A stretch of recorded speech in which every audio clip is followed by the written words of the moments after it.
Do you think that going forward, regulation as well for this year should change? Because this challenge was not as a result of Andani Bank's reckless credit extension and lack of prudent governance and all the rest. And it is a must that the regulator has to review the way things are done when it comes to supervision, banking laws and all that, because I was not the cause of this problem.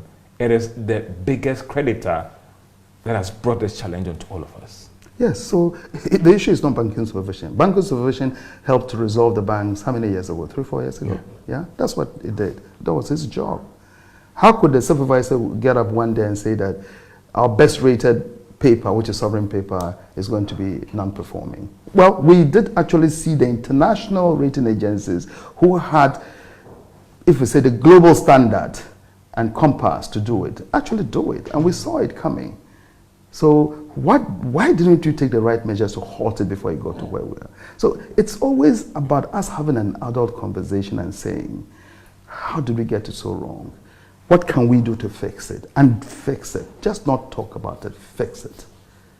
So again, this year, whilst we're actually looking to default on international and domestic debts, we still presented a budget with a huge deficit in it.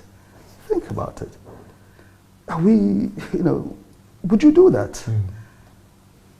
If it was just your paycheck, and there are 30 people outside the door waiting for you to pay 10,000 cedis and your salary is 2,000, and then your wife is still in the room to take your 2,000 with a market list of 4,000 cedis to add another debtor to the back of the door. That's what we do.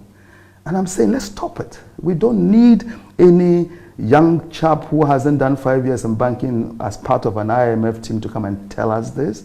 We've got our own domestic IMF people. We've got, people who've worked with IMF and retired and they're here. We've got bankers who've retired and they're here. We've got economists. We've got people who have this. Have we assembled our own domestic team, to say, why are we getting it wrong? And take their word and get it done. Now we're waiting for some, group of people to come and tell us what we know. For me, that's where that long-term credibility is being lost.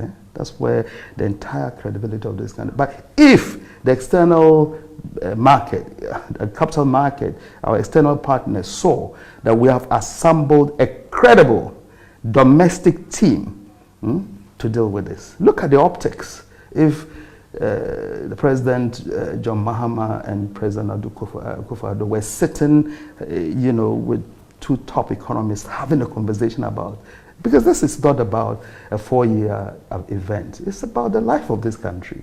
Look at the optical impact. Have we done that yet?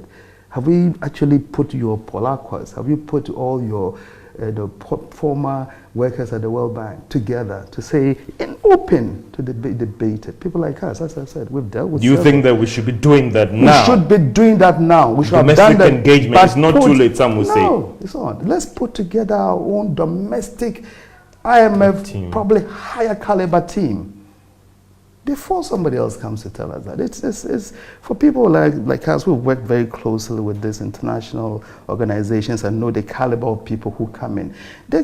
With due respect, there are people in this country who have 3-4 times that experience, who are sitting and wanted to do it pro bono for the country because we want to save this country. Are these people prepared to offer the help?